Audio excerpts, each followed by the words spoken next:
Good morning. My name is Aarti Gupta and you're watching my YouTube channel, Education for Kids.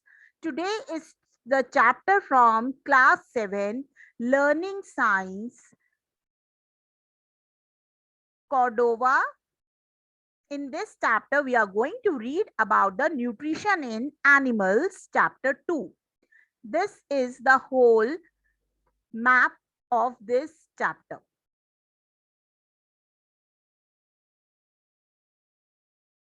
Nutrition in animals. We have already read about the nutrition in plants. Now today in this chapter we are going to read about nutrition in animals. In the previous chapter we have learned that green plants can prepare their own food by the process of photosynthesis. हमने previous chapter में पढ़ा था कि green plants अपना खाना बनाते हैं और कौन से प्रोसेस से बनाते हैं, फोटोसिंथेसिस के प्रोसेस से. Unlike plants, animals cannot prepare their own food. They depend on plants for their food directly or indirectly. तो जैसे प्लांट्स खाना बनाते हैं लेकिन एनिमल्स खाना अपना नहीं बनाते हैं और वो डायरेक्टली और इनडायरेक्टली डिपेंड होते हैं प्लांट्स पर. We know that all organisms, including humans, require food for growth, for repairing damaged parts of their bodies, and for obtaining energy to carry out life processes. अब हम जानते हैं कि जितने भी ऑर्गेनिजम्स हैं, इंक्लूडिंग ह्यूमन बीइंग्स, उनको खाने की जरूरत होती है. और खाना किस लिए खाते हैं? ग्रोथ के लिए, रिपेयर को डैमेज रिपेयर को रिपेयर करने के लिए और एनर्जी को ऑब्टेन करने के लिए. Animal nutrition is a process of taking food by an organism. तो एनिमल न्यूट्रिशन क्या होता है कि खाना खाना ऑर्गेनिज्म से, and its digestion, absorption and utilisation in the body. और कैसे उस खाने का डाइजेशन होगा, वो खाना एब्जॉर्ब होगा बॉडी में और वो खाना कैसे यूटिलाइज करेगी हमारी body. Different steps in the process of nutrition. हमारे न्यूट्रिशन में बहुत सारे प्रोसेस होते हैं. यहाँ पर मेन 5 स्टेप्स हैं: ingestion, digestion, absorption, assimilation and egestion. First steps है आपका ingestion, the process by which the food is taken inside the body of an organism is called ingestion. तो क्या होता है, जब आपकी बॉडी में खाना अंदर जाता है तो वो प्रोसेस आपका कहलाता है ingestion. किसी को अंदर आने देना मतलब इन करना, तो खाना अंदर गया बॉडी में तो बना ingestion. When we put food into our mouth with hands, we are ingesting the food. जब हम खाना अपने मुंह में अपने हाथों से खाते हैं तो उसको हम कहते हैं ingesting the food. However, different animals ingest food in different ways and have special organs for this purpose. हर एक ऑर्गेनिजम्स का खाने का डिफरेंट वे होता है और स्पेशल ऑर्गन्स भी होते हैं उस चीज को परफॉर्म करने के लिए. सेकंड है आपका डाइजेशन. हमने खाना तो खा लिया, अब खाना कैसे डाइजेस्ट हो रहा है. The food of most animals consists of complex, insoluble substances which cannot be absorbed by the animal's body in this form.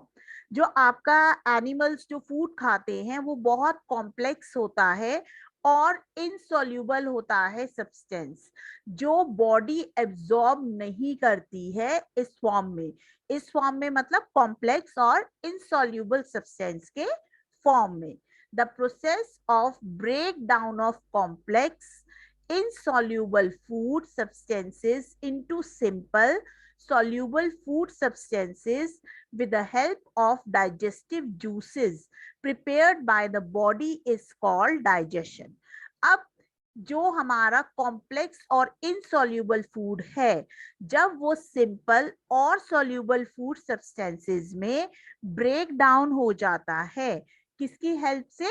Digestive juices की हेल्प से, जो हमारी बॉडी बनाती है, उस प्रोसेस को हम कहते हैं डाइजेशन। अब हमारी बॉडी ने खाना खाया तो इंजेशन हुआ, डाइजेशन हो गया, डाइजेस्टिव सिस्टम ने वर्क करने लग गया। अब आया absorption, the process in which the simple soluble digested food substances are absorb into the blood is called absorption. तो क्या होता है, जो प्रोसेस आपका सिंपल और सॉल्यूबल डाइजेस्टेड फूड सब्सटेंस को एब्जॉर्ब कर देता है आपके ब्लड में, तो वो प्रोसेस आपका कहलाता है एब्जॉर्प्शन। एब्जॉर्प्शन का मतलब क्या होता है? किसी चीज को सोख लेना। Assimilation, the simple soluble absorb food substances are transported to the different part of body where they are utilized for energy, growth and repair. This process is called assimilation. तो अब क्या हुआ, हमने खाना खाया, हमारा खाना डाइजेस्ट हुआ और एब्जॉर्ब हुआ। अब जो सिंपल और सोल्यूबल एब्जॉर्ब फूड सब्सटेंसेस हैं, वो हमारे ट्रांसपोर्ट हो जाएंगे डिफरेंट पार्ट्स ऑफ बॉडी में, जहां वो कैसे यूटिलाइज्ड होंगे? In the form of energy, growth and repair. And इस प्रोसेस को हम कहते हैं एसिमिलेशन। नाउ हमने पहले इंजेशन करा, खाना खाया, दूसरा हमने डाइजेशन करा, थर्ड हमने एब्जॉर्ब करा, फोर्थ हमने उसको यूटिलाइज करा। नाउ अब जो वेस्ट मटेरियल है वो हमारी बॉडी से एक्सक्रीट आउट होगा, तो वो प्रोसेस कहलाता है egestion. A part of the food which we eat remains undigested and unabsorbed, which cannot be utilized by the body.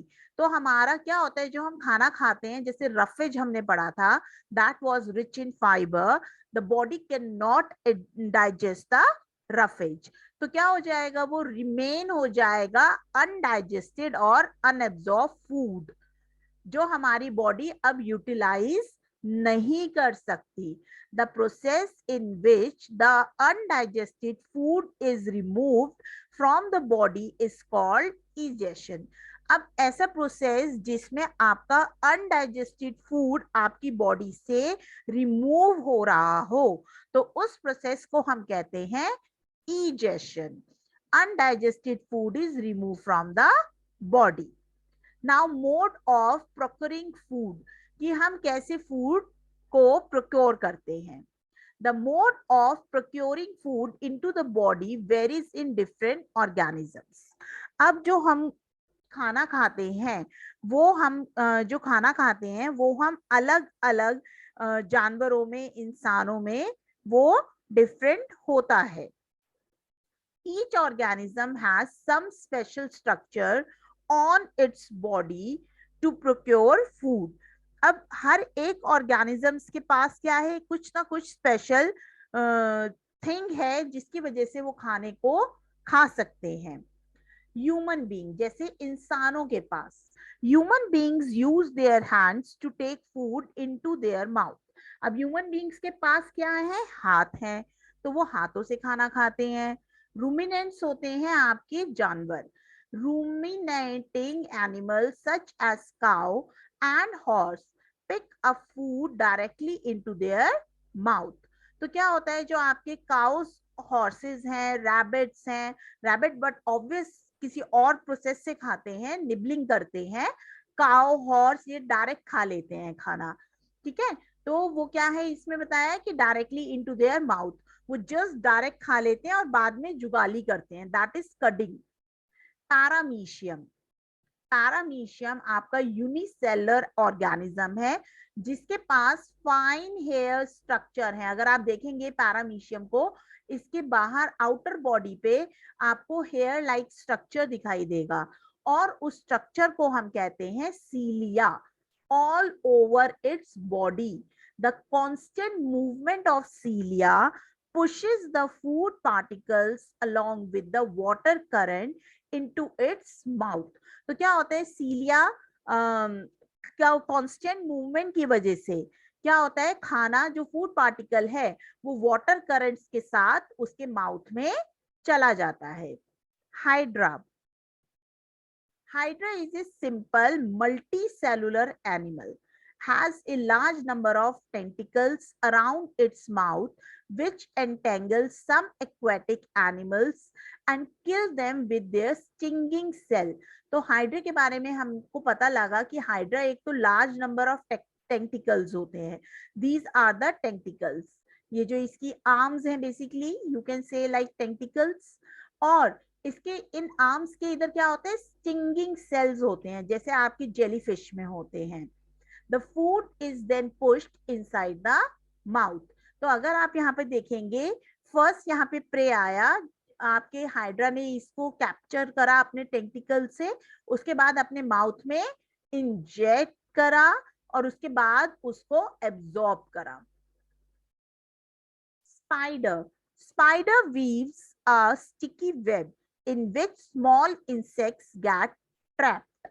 तो स्पाइडर क्या करता है, एक स्टिकी वेब बनाता है और उसके अंदर जो छोटा इंसेक्ट है वो क्या हो जाता है, ट्रैप हो जाता है. They inject digestive juices in the body of insect which digest all part of the body. तो क्या होता है, जो स्पाइडर है वो इंजेक्ट कर देता है डाइजेस्टिव जूसेस उस इंसेक्ट की बॉडी में, जिसकी वजह से वो जितना भी इंसेक्ट्स का है वो डाइजेस्ट कर सकता है उसकी पूरी body. The spiders then suck up the sticky web to trap insects. The spider then sucks up the digested food. और उसके बाद क्या होता है, स्पाइडर सक कर लेता है अपना डाइजेस्टेड फूड. जो इंसेक्ट्स की बॉडी में उसने अपने डाइजेस्टिव जूस डाले हैं वो उस बॉडी को क्या बना देती है, डाइजेस्ट करने का एक पार्ट बना देती है. Frog. Frog captures it prey with its long sticky tongue. तो फ्रॉग के पास क्या है, देखिए अगर आप अब देखेंगे हर एक ऑर्गेनिज्म के पास अपना एक स्पेशल फीचर है खाना खाने का. तो यहाँ पे अब फ्रॉग के बारे में अगर हम देखें तो फ्रॉग अपना प्रे कैसे पकड़ता है, लॉन्ग और स्टिकी टंग से. When an insect comes near the frog, it pushes out its tongue to catch the insect. तो क्या होता है, जब यहाँ पे एक प्रे आता है तो फ्रॉग अपनी स्टिकी टंग को बाहर निकालता है, वो प्रे उसमें कैच करता है और फिर वापस उसको अपने माउथ में इंसर्ट करता है.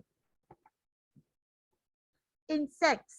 The mouth part of insects such as butterfly, houseflies, mosquitoes and bees are modified to form a feeding tube called proboscis. तो क्या होता है कि जो आपका माउथ होता है इंसेक्ट्स का, जैसे बटरफ्लाई का, हाउस फ्लाई का और मॉस्किटोज और बीज का, अगर आप देखेंगे उसके अंदर कुछ फीडिंग ट्यूब होती है. फीडिंग ट्यूब वो होती है जिससे आपकी बटरफ्लाई नेक्टर को सक करती है. आपका जो मॉस्किटो है वो हमारा ब्लड सक करता है. तो वो जो फीडिंग ट्यूब है जो modified to form a feeding tube, उसको हम कहते हैं proboscis. To suck liquid food, जो भी लिक्विड फूड है उसको सक करने के काम आता है. It is similar to the way we sip drinks with a straw. तो ये कैसे सिमिलर है, जैसे हम कोल्ड ड्रिंक में स्ट्रॉ डाल के कोल्ड ड्रिंक को सक करते हैं, वैसे ही ये अपनी जो फीडिंग ट्यूब है, या तो जो बटरफ्लाई है, हनी बी है, वो क्या करती है अपनी फीडिंग ट्यूब को फ्लावर्स के नेक्टर में डालती है और उससे नेक्टर सक करती है. और यहाँ पर जैसे मॉस्किटोज हैं, हाउस फ्लाइज हैं, house flies don't bite basically, but लेकिन मॉस्किटोज हैं जब हमें बाइट करते हैं, काटते हैं, तो वो अपनी फीडिंग ट्यूब हमारी स्किन में इंसर्ट कर देते हैं ताकि वो इजीली हमारा ब्लड सक कर पाए. Now this is the multiple choice question. The process of nutrition in animal has dash main steps. तो कितने steps होते हैं, 5 main steps.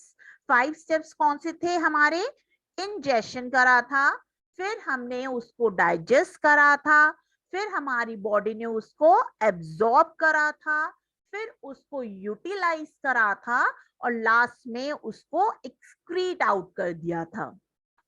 The process by which the food is taken inside the body. हम food को जब जो process हमारा food को अपनी बॉडी में लेने के काम आता है, इन अंदर आने दो, ingestion. The constant movement of dash by paramecium push the food particles along with the water current into its mouth. तो किसकी वजह से आपकी कांस्टेंट मूवमेंट, किसकी वजह से पैरामीशियम में खाना वाटर करंट के थ्रू उसके माउथ में जाता है? सीलिया के थ्रू. आउटर बॉडी पे सीलिया था. The process by which the undigested food is removed from the body. तो जो आपका undigested food है, that carry a lot of roughage, वो किसके थ्रू बाहर निकलता है? Egestion. The mouth part of insects are modified to form a feeding tube, and that feeding tube is known as proboscis. Digestion in human. We take in food through mouth, digest and utilize it. हम खाना खाते हैं किसके through? अपने mouth के through.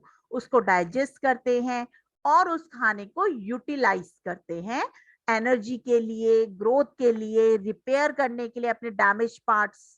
The undigested part of the food are expelled from the body.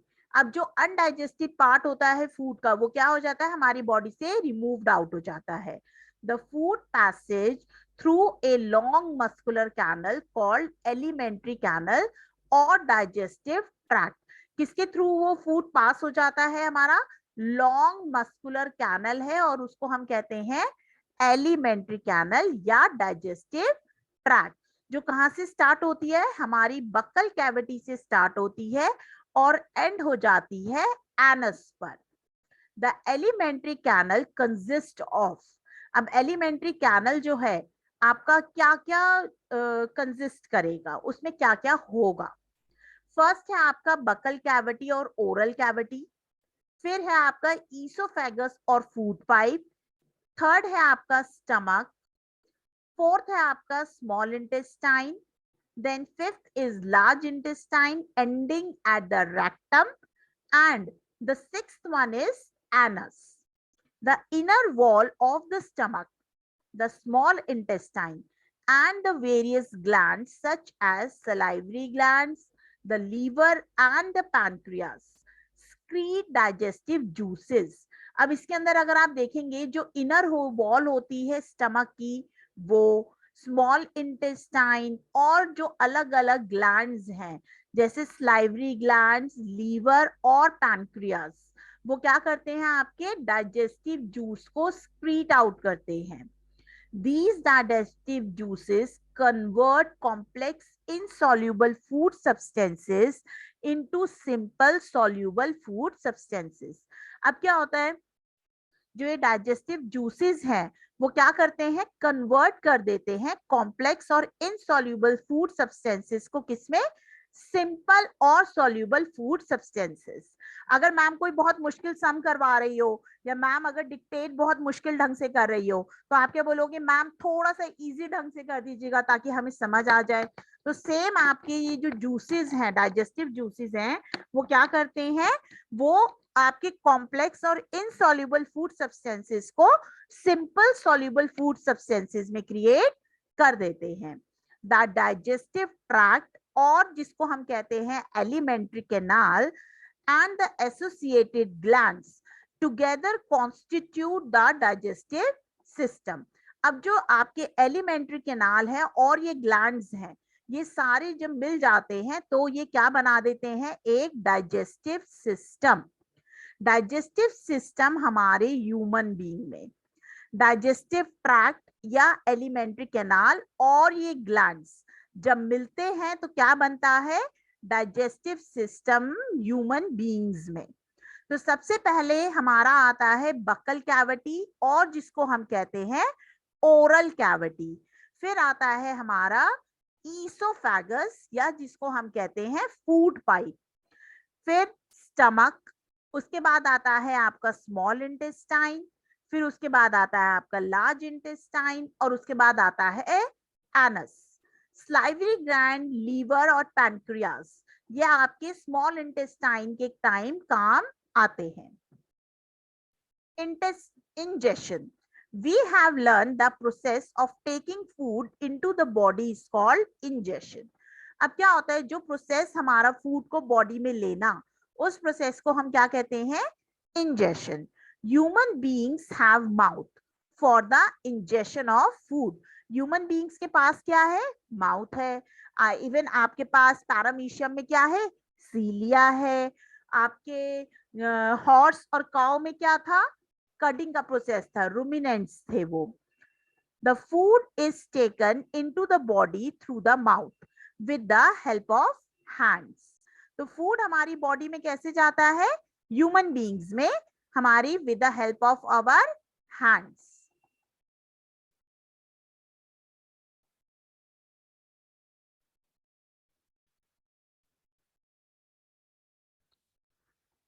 Digestion.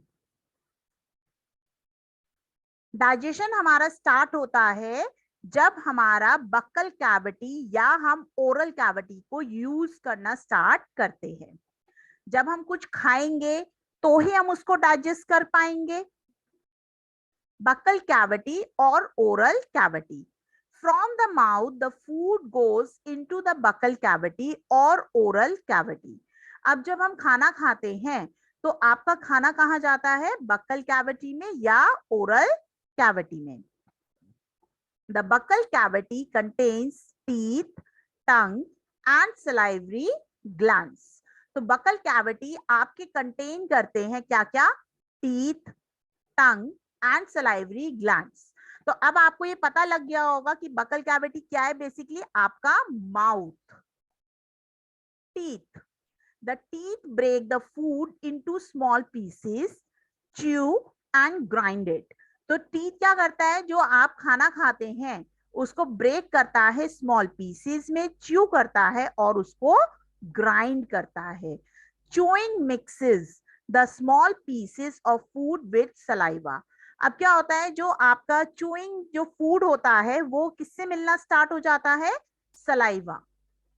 This process is called mastication. और यही process जब आपका chew food, small pieces of food saliva से मिक्स होना स्टार्ट हो जाता है, तो इसी प्रोसेस को हम कहते हैं mastication. This digestion of food inside the buccal cavity is called mechanical digestion. जो ये डाइजेशन फूड का आपकी बक्कल कैविटी में होता है तो उसको हम कहते हैं mechanical digestion. Each tooth is present in a separate socket in a gum. तो हमारा हर एक टूथ अलग एक सॉकेट में है. हर एक अलग सॉकेट मीन्स कि आपका टूथ जो है ये ऐसे सॉकेट बना हुआ है और उसके अंदर ये ऐसे टूथ है, राइट? तो हर एक टूथ के लिए अलग एक सॉकेट है. The white and the hardest substance which covers the teeth is called enamel. तो क्या होता है आपका व्हाइट और हार्डेस्ट सब्सटेंस जिसने टीथ को कवर किया हुआ है, जो हमारे टीथ दिखाई देते हैं बेसिकली क्या है वो बेसिकली जो दिखाई दे रहे हैं वो है इनामल. इनामल हमारा कंप्राइजेस होता है किससे? कैल्शियम फॉस्फेट से और कैल्शियम कार्बोनेट से. और teeth are of different shape. हमारे अगर आप देखेंगे हर एक टीथ अलग अलग शेप का है and carry out different functions. और हर एक टीथ का अपना एक फंक्शन है based on their structure and functions. Teeth are of 4 types. अब उसके स्ट्रक्चर और उसके फंक्शंस के अकॉर्डिंग टीथ हमारे चार टाइप के होते हैं. इंसिजर. सीजर्स किसके काम आती है? कट करने के लिए. कोई भी चीज यूज, जब आप सीजर्स यूज करते हैं तो आप चीजों को कट करते हो, तो इन सीजर्स किस लिए यूज आ रही हैं? कटिंग टीथ, किसी चीज को कट करने के लिए. These are 4 flat and blade-like teeth present in front or part of each jaw. तो आपकी each jaw means 4 ऊपर हैं और 4 ही आपके नीचे है, तो टोटल कितने हो गए ये 8. These teeth are used to bite and cut the food into small pieces. और ये टीथ किस लिए यूज होते हैं? बाइट करने के लिए और कट करने के लिए फूड को स्मॉल पीसेस में. कैनाइन. Tearing teeth. टेयरिंग होता है किसी चीज को फाड़ना. These are present on the either side of the incisor. अब ये टीथ कहाँ होते हैं आपके? इंसिजर के साइड में. These are 2 in the number in each jaw. 2 ऊपर और 2 नीचे, तो टोटल कितने हो गए ये? 4. These are sharp and pointed teeth which help in tearing the food. जैसे आपके नेल्स हैं या आपका पेन की टिप ले लीजिएगा, तो वो कैसी है? शार्प और पॉइंटेड होगी, तो क्या होगा? चीजें उससे फट जाएंगी इजीली, तो क्या हो जाएगा? फूड भी टेयर आउट हो जाएगा कैनाइन्स की हेल्प से. प्रीमोलर्स. प्रीमोलर्स होते हैं आपके ग्राइंडिंग टीथ. जैसे मिक्सर ग्राइंडर, जूसर्स होते हैं, ग्राइंड करके चीजें बना देती है मम्मा, वैसे ही ये टीथ क्या करते हैं? खाने को ग्राइंड करते हैं. These are 2 premolars next to each canine. 4 in number in each jaw. तो 4 आपके ऊपर होते हैं, 4 आपके नीचे होते हैं, तो टोटल हो गए 8. These have broad and flat grinding surfaces. अब ये टीथ अगर आप देखें, इंसीजर हैं, केनाइन है, केनाइन के बाद जो आपको टीथ दिखाई देंगे प्रीमोलर्स, वो कैसे होंगे? ब्रॉड है, एक तो चौड़े हैं, और फ्लैट है. फ्लैट है और ब्रॉड है, जिसकी वजह से वो क्या कर पाएंगे? फूड को ग्राइंड कर पाएंगे अच्छे से और उसको स्मॉल पीसेस में ब्रेक कर पाएंगे. Molars grinding teeth. The remain teeth in the jaw are 3 molars on either side of the premolars. 6 in number in each jaw. तो आपके 6 होते हैं ये हर एक जॉ में. तो आपके ऊपर वाले जॉ में, अपर जॉ में आपके हैं 6 और लोअर जॉ में है आपके 6. तो टोटल हो गए 12. These teeth also have broad and flat grinding surface. In teeth के पास भी क्या होती है? प्रीमोलर्स की तरह ब्रॉड और flat grinding surfaces. They are larger than the premolars. Premolars वाले टीथ थोड़े से छोटे होते हैं मोलर्स से. These teeth are also used to crush and grind the food. अब ये टीथ किस लिए यूज होते हैं? क्रश करने के लिए चीजों को और ग्राइंड करने के लिए. अगर आप यहाँ पे देखेंगे, इन सीजर्स आपके इस तरह हैं. जो आपके फ्रंट के टीथ है ये आपके क्या है? इंसिजर हैं. उसके साइड में ये वाला और ये वाला आपका है कैनाइन. उसके बाद आपके ये दो क्या बन गए? Premolar. I am talking about only the upper jaw. तो लोअर जॉ में भी सेम रहेगा, तो आप जो भी बता रही हूँ उसका डबल कर लें. नाउ 6 आपके होते हैं मोलर्स, तो टोटल कितने हो गए? 12. Temporary and permanent set of teeth. Temporary teeth का मतलब आपको पता लग रहा होगा कि टेम्पररी मतलब जो फिक्स नहीं है, बहुत टाइम तक नहीं रहेगा, और परमानेंट वो होता है जो फिक्स है, बहुत टाइम तक वहीं पे रहेगा, मतलब रहेगा. परमानेंट मींस रहेगा. In human beings the teeth grow twice. अब आप जानते हैं कि बच्चों के और बड़ों के दांत, मतलब बच्चे जब पैदा होते हैं वो दांत गिर जाते हैं और फिर नए दांत निकलते हैं. तो जो दांत आपके मिल्क टीथ होते हैं वो आपके टेम्पररी टीथ होते हैं, और जो टीथ आपके 8 इयर्स के बाद ग्रो होना स्टार्ट हो जाते हैं वो आपके परमानेंट टीथ होते हैं. The temporary set of teeth grow when the child is in the age group of 6 months to 8 years. तो आपके टेम्पररी सेट ऑफ टीथ कब कब होते हैं? एज 6 मंथ से 8 इयर्स तक आपके टेम्पररी टीथ होते हैं. This set of teeth is called milk teeth. और यही पूरा सेट आपके टीथ का क्या कहलाता है? मिल्क टीथ, दूध के दांत. These teeth are smaller and weaker. ये टीथ क्या होते हैं? एक तो स्मॉल होते हैं और वीक भी होते हैं. These are 20 numbers. बच्चों में जो दांत होते हैं टोटल वो होते हैं 20. 10 in upper jaw and 10 in the lower jaw. तभी 20 होंगे. 10 आपके अपर जॉ में और 10 आपके लोअर जॉ में. teeth grow again after the milk teeth fall out. The second set of teeth is called permanent teeth. अब आपके teeth कब grow करते हैं? जब milk teeth आपका गिर जाता है, और जो second set आएगा teeth का, उस second set को कहते हैं हम permanent teeth. These teeth remain till old age. अब ये हमारे बुढ़ापे तक रहते हैं. Permanent teeth cannot be replaced by new natural teeth.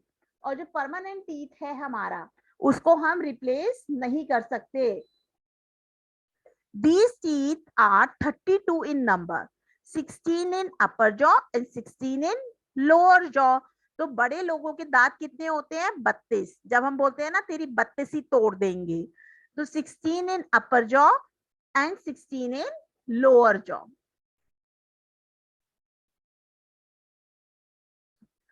Tooth decay and toothache. कैसे आपका दांत सड़ जाता है और सड़ने के बाद कैसे वो बहुत ही ज्यादा दर्द करने लगता है.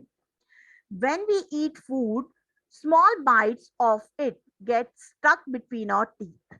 जब हम खाना खाते हैं तो जो छोटे छोटे खाने के स्मॉल बाइट्स होते हैं, वो क्या होता है, हमारे टीथ में स्टक हो जाते हैं, फंस जाते हैं. Sometimes these bits of food stay between our teeth if we do not brush our teeth carefully. तो क्या होता है, कभी कभार ये जो बिट्स ऑफ फूड है हमारे टीथ में ही रह जाता है अगर हम ब्रशिंग प्रॉपर ना करें. The bacteria present in our mouth react with the leftover food and saliva. तो क्या होता है, जो हमारा बैक्टीरिया हमारे माउथ में होता है वो आपका लेफ्ट ओवर फूड्स के साथ और सलाइवा के साथ क्या करता है, रिएक्ट करता है.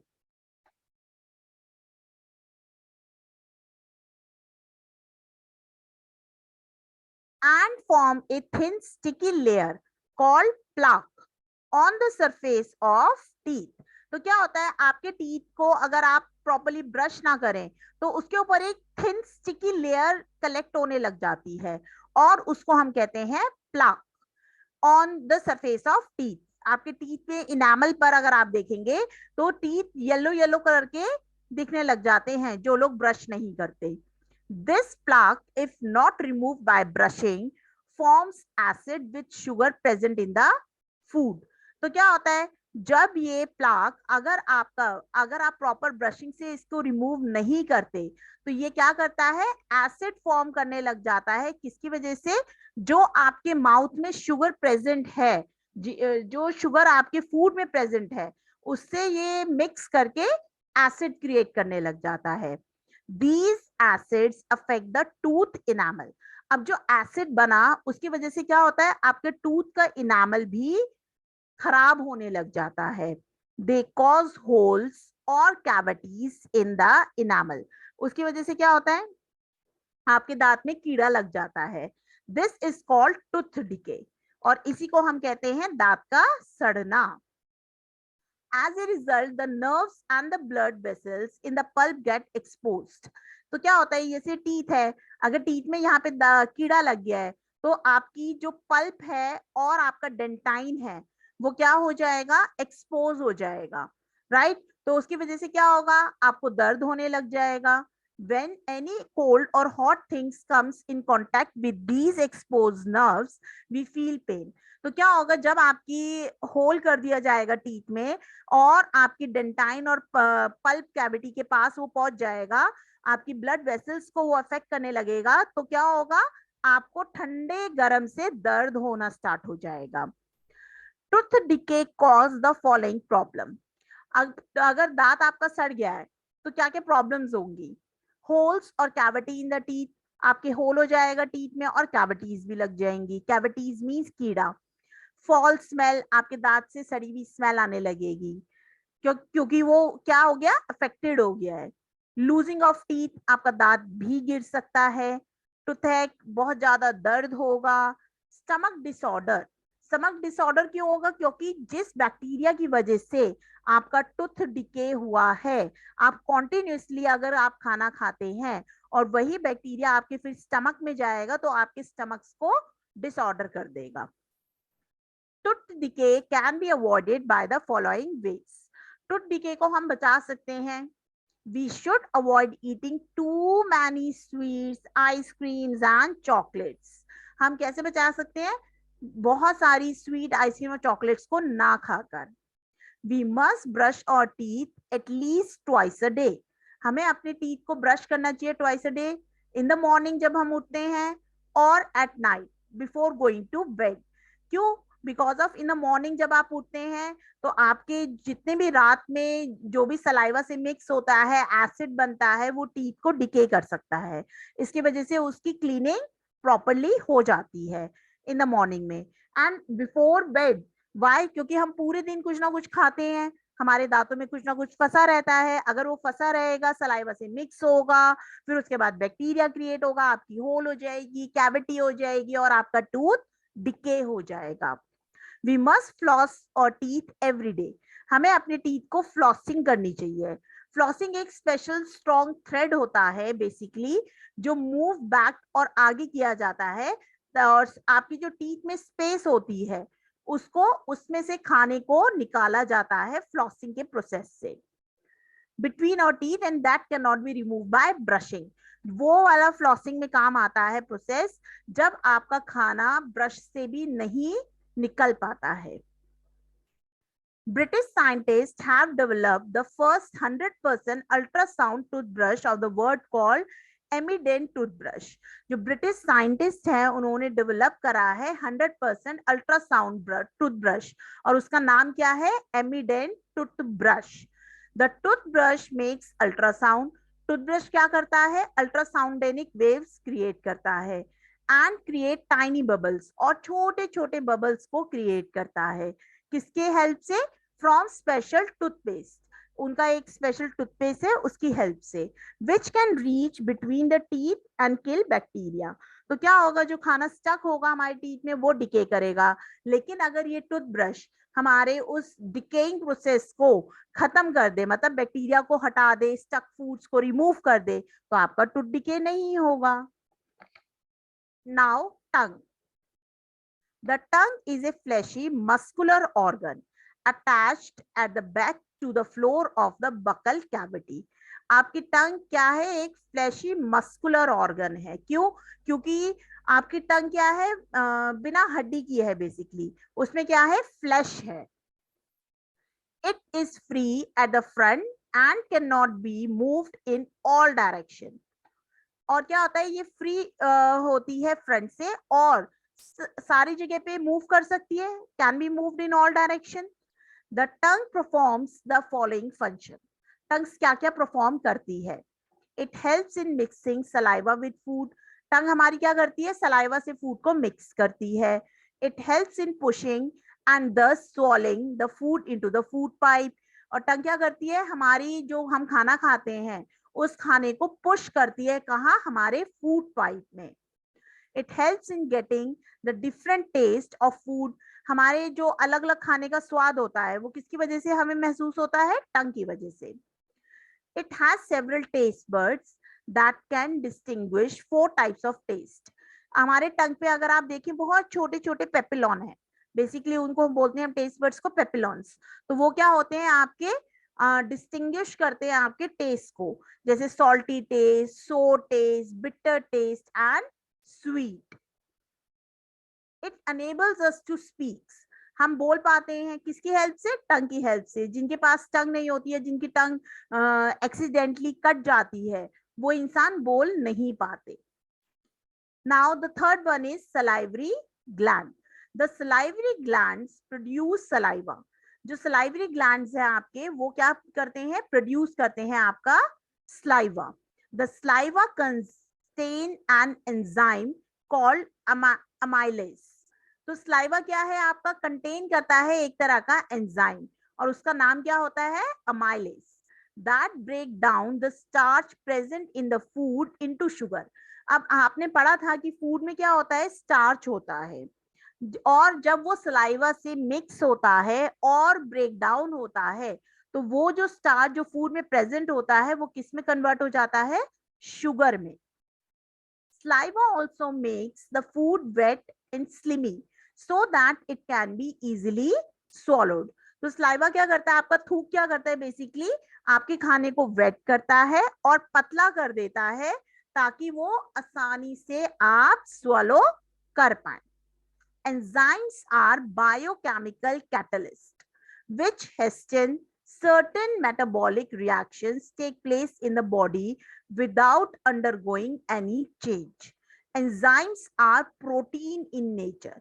Enzymes क्या है? Basically biochemical catalyst होते हैं और ये आपकी बॉडी में बिना किसी चेंज के काम करते रहते हैं.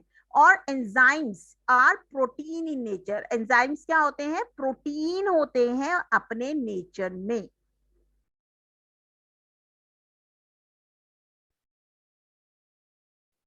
Pharynx and esophagus. The chewed food is pushed into a long and narrow muscular tube called the food pipe or esophagus through another short muscular tube called the pharynx. अब क्या होता है? जो आपने खाना खाया, अब वो क्या होगा? आपका पुश हो जाएगा लॉन्ग और नैरो मस्कुलर ट्यूब में, और उसको हम क्या कहते हैं? फूड पाइप या oesophagus. Through another short muscular tube, और दूसरी मस्कुलर ट्यूब के थ्रू, और उसको हम क्या कहते हैं? फेरिंक्स. एलिमेंट्री कैनाल आपका 9 मीटर या 30 फीट लॉन्ग होता है, और उसके अंदर जो ईसोफेगस है आपका 10 to 13 इंच लॉन्ग होता है. अगर आप इस डायग्राम में देखें तो ईसोफेगस आपका ये पूरा ईसोफेगस होता है. ये आपकी कॉन्ट्रैक्ट मसल है. कॉन्ट्रैक्ट मसल मींस जब आपका खाना फूड पाइप से नीचे जा रहा है स्टमक में, और जो आपकी बिना कॉन्ट्रैक्शन की मसल है वो है आपकी relaxed muscle. When the slightly digested food enters the food pipe, the wall of esophagus start contracting and expanding to push the food down into the stomach. तो क्या होता है? जब आप खाना खाते हैं अपनी बकल कैविटी से आपका खाना जब पुश आउट होने लग जाता है ईसोफेगस में, तो क्या हो जाता है? ईसोफेगस कॉन्ट्रैक्ट होने लग जाता है और एक्सपेंड होने लग जाता है. क्यों? ताकि खाना इजीली मूव हो जाए आपके स्टमक में. The pushing down of food by the walls of esophagus in a wave-like action is called peristalsis. अब क्या है? जब आपका फूड आपके ईसोफेगस से जाएगा तो कभी ऊपर नीचे ऐसे से वेव लेंथ टाइप बनाएगा, और इसको हम क्या कहेंगे? Peristalsis. Digestion of food does not take place in esophagus. अब जब जो भी आपने खाना खाया है उसका डाइजेशन ईसोफेगस में तो नहीं होगा, बट ऑब्वियस है हम कहते हैं कि स्टमक में खाना जाएगा तो खाना डाइजेस्ट होगा. You must not eat hurriedly or talk or laugh loudly while eating, as it may cause hiccups or choking sensation. आपको बहुत जल्दी जल्दी खाना नहीं खाना होता, बातें नहीं करनी होती है, जो जो से हंसना नहीं होता खाना खाते हुए, वरना क्या होता है? आपके गले में खाना फंस सकता है या आपको हिचकियां आ सकती हैं. This happens when food particles enter the windpipe instead of entering the esophagus. और ये कब होता है? जब आपका फूड पार्टिकल एंटर हो जाता है आपके विंड पाइप में इंस्टेड ऑफ ईसोफेगस में. The windpipe carries air from the nostril to the lungs. और विंड पाइप का काम क्या है? विंड पाइप नाम से ही आपको पता लग रहा है कि ये क्या करेगी? एयर को नॉस्ट्रिल से लंग्स तक लेके जाती है. It run adjacent to the esophagus. और ये जस्ट ईसोफेगस के साथ होती है. But inside the throat, air and food passes through a common passage. आपका जो एयर है और फूड है वो पास होता है कॉमन पैसेज से. We can not breathe and swallow at the same time. हम सांस और खाने को निगलने का काम इकट्ठे नहीं कर पाते. व्हेन फूड इज स्वॉलोड, जब आप खाना खाते हैं, a flapped like valve called epiglottis close the passage of wind pipe and guides the food into the oesophagus. अब क्या होता है? जब आप खाना खा रहे हैं तो आपका एक इपोग्लॉटिस नाम का फ्लैप होता है, वो क्या होता है? ढक जाता है, जिसकी वजह से खाना कहाँ चला जाता है? फूड पाइप में, ईसोफेगस के. लाइक इफ आई से कि आपके पास ये दो हैं ऐसे एडजेसेंट है, और यहाँ पर एक फ्लैप होता है ऐसे करके फनल टाइप, तो जब आप खाना खाते हो तो ये वाला फ्लैप क्या करता है, विंड पाइप को क्लोज कर देता है ताकि विंड पाइप में खाना नहीं चला जाए। अगर खाना जाता है तो हम क्या करते हैं, जोर जोर से खांसने लग जाते हैं। If by chance food particles enter the windpipe, it gets choked and result in cough or hiccups. तो क्या होता है, अगर फूड पार्टिकल्स आपके विंड पाइप के अंदर एंटर हो जाए तो क्या होगा, ये गले को क्या कर देंगे, चोक कर देंगे, हम बहुत जोर जोर से खांसने लग जाते हैं और फिर क्या होता है, और हिचकियां लेने लग जाते हैं। Stomach, from oesophagus the food goes into stomach. अब ईसोफेगस के बाद कहां गया खाना, स्टमक में। The stomach is a J shape thick wall organ present on the left side of the abdomen. अब क्या होता है, जो स्टमक है आपका वो जे शेप होता है और ये कहां प्रेजेंट होता है, आपके लेफ्ट साइड को। It is widest part of alimentary canal, और इस वाइडेस्ट पार्ट है किसका, एलिमेंट्री कैनाल का या डाइजेस्टिव ट्रैक्ट का। The inner wall of the stomach contain gastric glands. अब जो स्टमक के अंदर की वॉल है वो क्या कंटेन कर रही है, गैस्ट्रिक ग्लैंड्स को। These glands secrete gastric or digestive juices which contain three substances। अब ये जो ग्लैंड्स हैं आपके, ये क्या secrete कर रहे हैं, गैस्ट्रिक या डाइजेस्टिव जूसेस। और वो कौन से जूसेस हैं, hydrochloric acid, pepsin, mucus. Hydrochloric acid kills many harmful bacteria that enter with the food। Hydrochloric acid बहुत सारे बैक्टीरिया को क्या कर देता है, मार देता है, जो हमारे फूड के साथ हमारी बॉडी में एंटर हो गए हैं। It makes the medium in the stomach acidic which enhance the action of digestive enzymes. तो क्या होता है, ये एक मीडियम है स्टमक एसिड का जो क्या करता है, डाइजेस्टिव एंजाइम्स को बढ़ावा देता है। The mucus protects the inner lining of the stomach. और जो म्यूकस होता है वो क्या करता है, प्रोटेक्ट करता है इनर लाइनिंग स्टमक की from the actions of enzymes and acid. Action enzymes के और एसिड्स के। अगर हम स्टमक को नहीं प्रोटेक्ट करेंगे इनर लाइनिंग को तो क्या होगा, स्टमक हाइड्रोक्लोरिक एसिड की वजह से खराब हो जाएगा। In the acidic medium pepsin digests the protein in the food to form simple soluble substance called पेपिटोन। अब एसिडिक मीडियम में क्या होता है, जो पेप्सिन होता है उसको डाइजेस्ट होता है क्या, pepsin digest the protein in the food to form simple. Pepsin आपके जो प्रोटीन होता है उसको डाइजेस्ट करता है सिंपल और सोल्यूबल सब्सटेंस में, और उसको हम क्या कहते हैं, पेपिटोन। अगर आप यहाँ पे देखेंगे, प्रोटीन पेप्सिन एसिडिक मीडियम से जो स्टमक में क्रिएट होता है वो किस में कन्वर्ट कर देता है खाने को, पेपिटोन में। Consequently, the food gets covered into a partially digested semi-solid food called chyme. The chyme leaves the stomach and enters the small intestine. तो क्या होता है, जब स्टमक आपका फूड गेट कन्वर्टेड हो जाता है पार्शली डाइजेस्टेड और सेमी सॉलिड फूड में, आपका जो खाना है वो अब पार्शली डाइजेस्टेड है, मतलब फुली डाइजेस्टेड नहीं हुआ है अभी भी, खाना अभी भी पार्शली डाइजेस्टेड है। और फूड किस फॉर्म में अब कन्वर्ट हो गया है, सेमी सॉलिड फॉर्म में, और उसको हम क्या कहते हैं, चाइम। चाइम लीव कर देता है आपका स्टमक और एंटर हो जाता है आपके स्मॉल इंटेस्टाइन में डूडोडम से। The working of the stomach was discovered by a strange accident. A man named Ellis St. Martin was accidentally hit by a shotgun in 1822. The bullet had seriously damaged his abdomen and made a hole in his stomach. He was brought to an American doctor, William Beaumont. Martin survived, but the doctor could not close the hole properly and left it bandaged.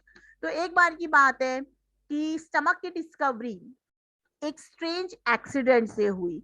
एक आदमी था जिसका नाम था Alexis Saint Martin. तो Alexis and Martin का क्या हुआ, एक बारी एक्सीडेंटली उसको गोली लग गई थी उसके पेट में।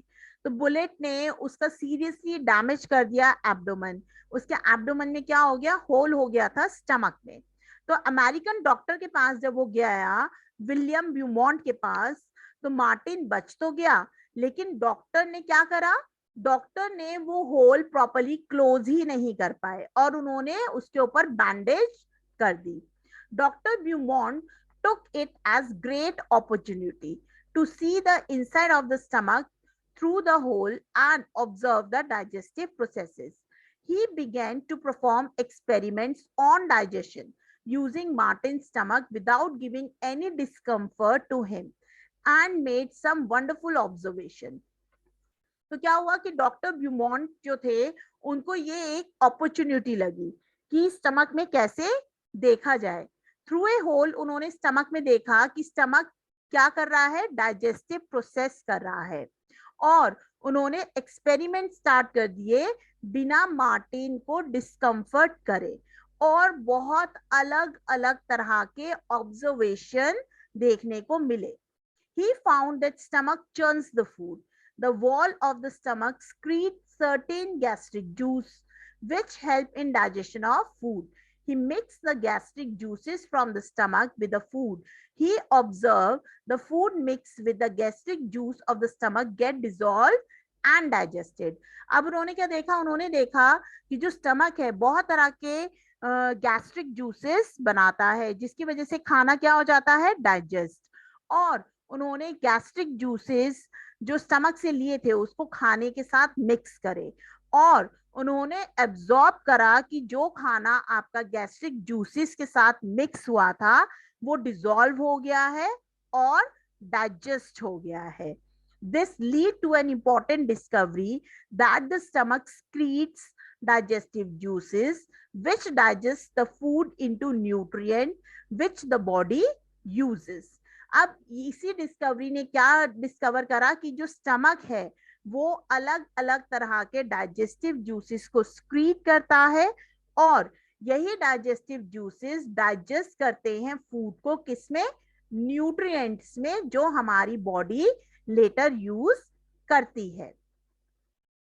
If you like the way as I am teaching, so like it and subscribe my YouTube channel. Will be shortly going to soon upload the second part of this chapter. Thank you so much.